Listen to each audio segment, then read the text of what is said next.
السلام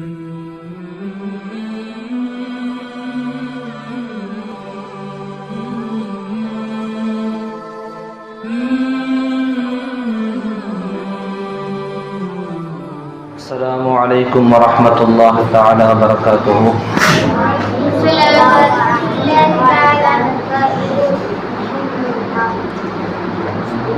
نحمده ونصلي على رسوله الكريم. أما بعد، فقد قال الله تعالى في القرآن العظيم وفي القرآن المجيد: أعوذ بالله من الشيطان الرجيم. بسم الله الرحمن الرحيم.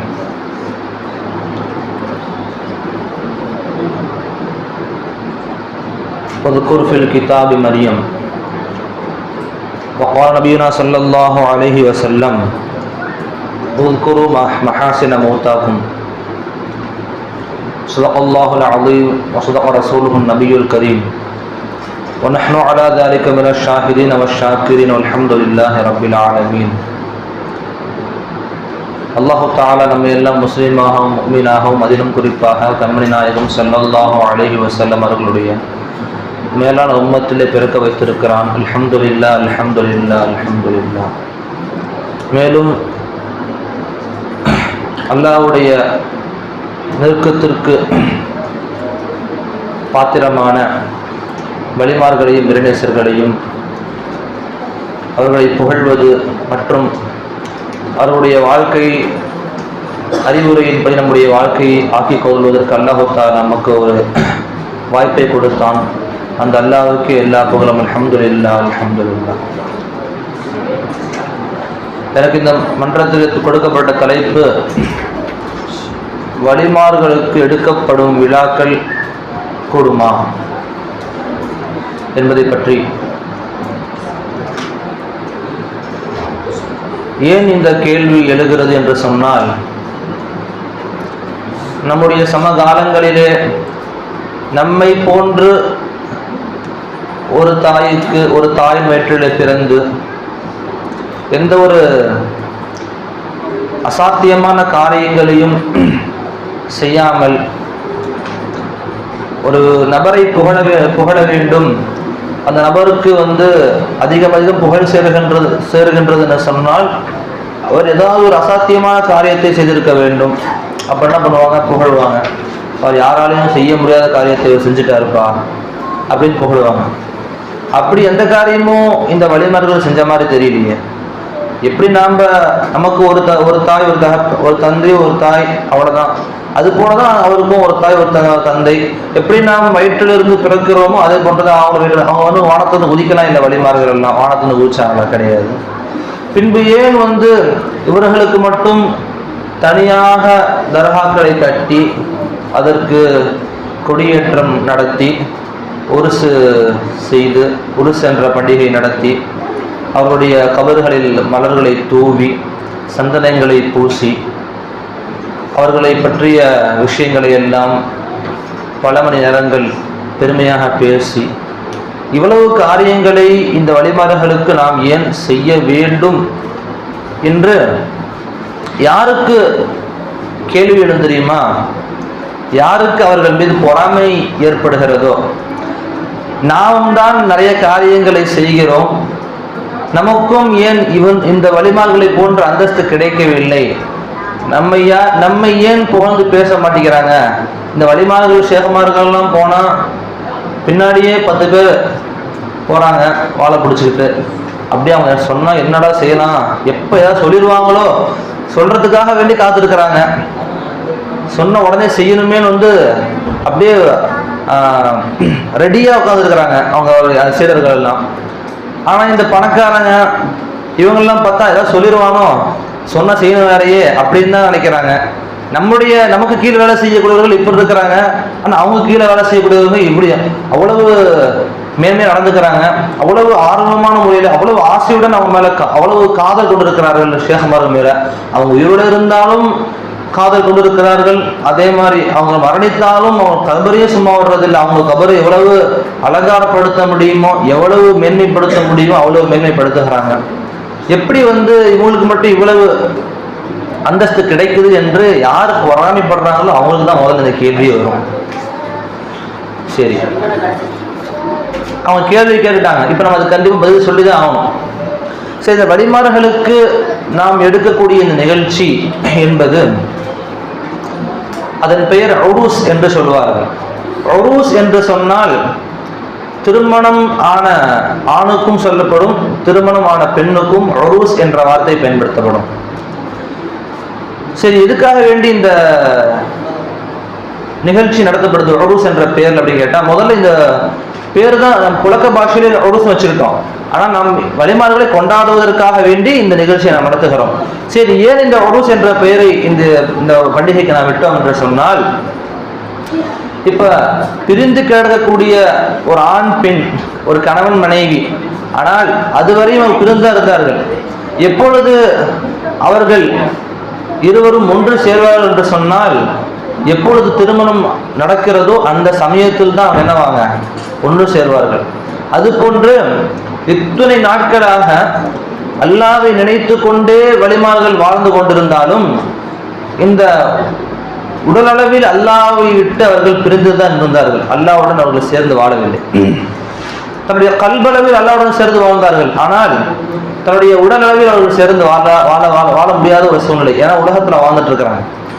எப்பொழுது அவர்கள் மரணித்தார்களோ அந்த மரணம்தான் அவர்களுடைய அல்லாஹ்வோடு பரிபூர்ணமாக இணைவதற்கு அந்த மரணம் அவர்களுக்கு ஒரு பாலமாக அமைந்தது. எனவே எப்படி ஒரு கணவனும் ஒரு மனைவியும் ஒரு ஆணும் பெண்ணும் சேர்ந்து தன்னுடைய வாழ்க்கையை தொடர்கிறார்களோ, அது போன்று வழிமாறுகள் அல்லாஹ்வுடன் இணைந்து தன்னுடைய வாழ்க்கையை தொடர்வதற்காக அவருடைய மரணம் ஒரு காரணமாக இருந்தது. எனவே அந்த மரணத்தையே வழிமாறுகள் எப்பொழுது மரணிக்கிறார்களோ அந்த தினத்தையே உருஸ் என்ற பெயரில் நம்முடைய ஷேகுமார்கள் கொண்டாடி கொண்டிருக்கிறார்கள், நம்முடைய மக்கள் கொண்டாடி கொண்டிருக்கிறார்கள். அப்பொழுது உருஸ் என்று பெயர் வைத்து இந்த ஷேகுமார்கள் மரணித்த நாளில் இதை கொண்டாடுவதற்கான காரணம் என்பது இதுதான் காரணம். சரி, அடுத்தபடியாக அவர்கள் கேட்கக்கூடிய கேள்வி என்னவென்று சொன்னால், உருசுடைய நோக்கம் தான் என்னங்க, எதுக்கு நீங்க உருஸ் நடத்துறீங்க அப்படின்னு கேட்குறாங்க. சரி, உருஸ் பேர் வச்சுட்டீங்க, சரி எதுக்கு உருஸ் நடத்துறீங்க? வழிமாறுகள் அவர்களை பற்றி நாம் பேசுவது இது யாருடைய சுன்னத்துன்னு கேட்டால் அல்லாஹ்வுடைய சுன்னத்து. ஏனென்றால் அல்லாஹு தஆலாவும் வழிமாறுகளை பற்றி அதிகமான விஷயங்களை குர்ஆனிலே பேசியிருக்கிறான். சூரத்துல் கஹ்ஃபிலே ஒரு 3 நபர்கள் குகையிலே மாட்டிக்கொண்ட விஷயத்தை பற்றி அல்லாஹு தஆலா பேசுகிறான். அந்த 3 நபர்களும் இறை நேசர்கள். அல்லாஹு தஆலா குர்ஆனில் அதை பற்றி பேசுகிறான்.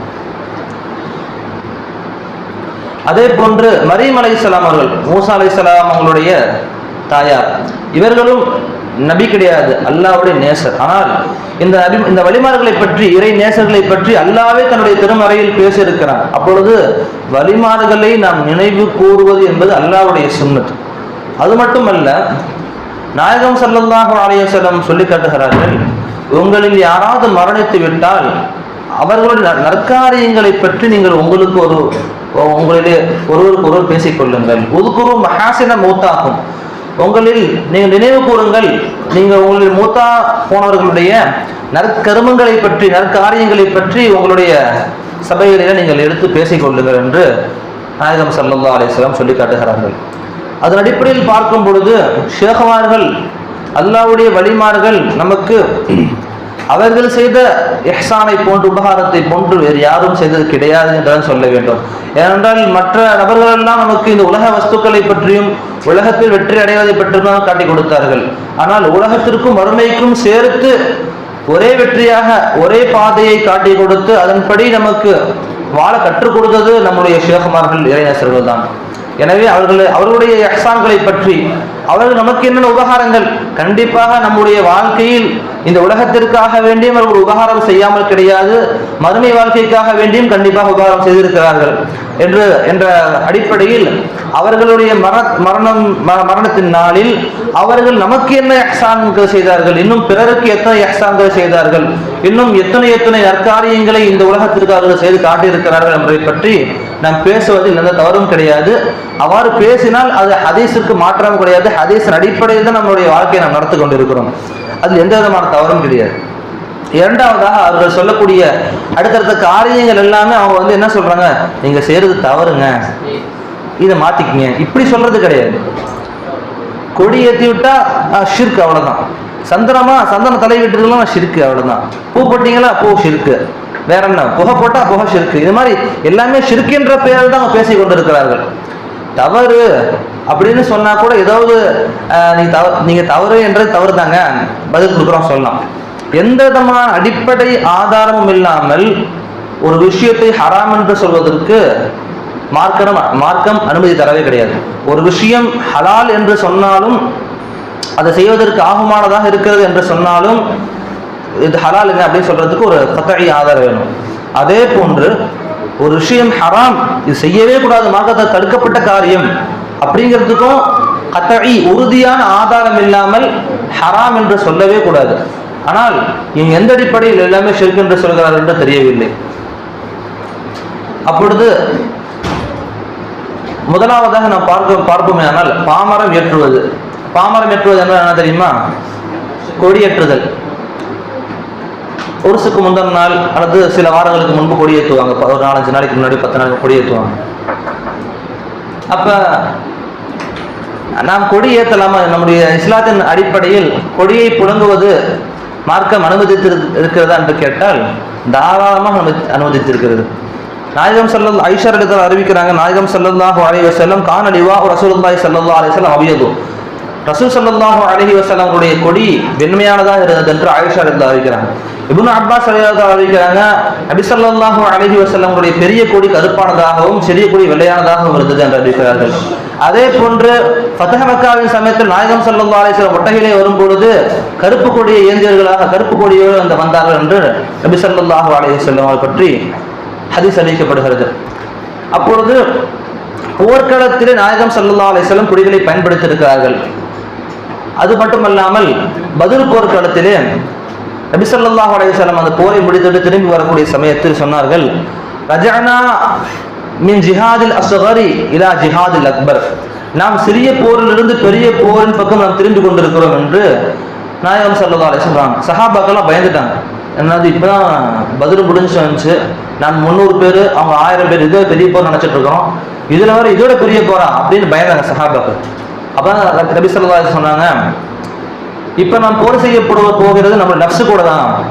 எதிரிகளுடன் வாழ் சண்டை இடுவதை விட நம்ம நஃப்ஸிடத்திலே போர் செய்வது அது மிகப்பெரிய போராக இருக்கிறது என்று நாயகம் ஸல்லல்லாஹு அலைஹி வஸல்லம் சொல்லி காமிச்சாங்க. அப்ப நம்முடைய நஃப்ஸிடத்திலே எவ்வாறு போர் செய்ய வேண்டும், அதாவது எதிரியுடன் போர் செய்வது ஒரு நாள் 2 நாள், ஒரு மாதம் 2 மாதம் எல்லை இருக்கிறது. ஆனால் நஃப்ஸுடன் போர் செய்யக்கூடிய அந்த போர் இருக்குது அல்லவா, மனிதன் பிறந்ததிலிருந்து இறக்கும் வரை அவருடைய போர் நடந்து கொண்டேதான் இருக்கும். அது போர் நிற்கவே நிற்காது. அப்ப இந்த போரில் எவ்வாறு ஒரு மனிதன் வெற்றி பெற வேண்டும் என்று நமக்கு வழிகாட்டி நம்முடைய படைத்தளபதியாக இருப்பது நம்முடைய வழிமார்கள் ஷேகுமார்கள் தான். அப்பொழுது அவர்களுக்காக வேண்டி நாம் அவர்களை அடையாளப்படுத்தும் வகையில் நாம் இவ்வாறு கொடியேற்றுவது எந்த விதமான தவறும் கிடையாது. கொடியேற்றுவது இஸ்லாத்தில் ஆகமாக்கப்பட்டதுதான், அதில் எந்த சந்தேகமும் கிடையாது. ஹதீஸ் பூர்வமாக நிரூபிக்கப்பட்டிருக்கிறது. எனவே சொல்வதற்கு அதிகமான கருத்துகளும் விஷயங்களும் இருக்கிறது. ஆனால் நேர பற்றாக்குறையின் காரணமாக என்னுடைய உரை இதோடு முடித்துக் கொள்கிறேன். அஸ்ஸலாமு அலைக்கும் வரஹ்மத்துல்லாஹி தஆலா வபரகாத்துஹு.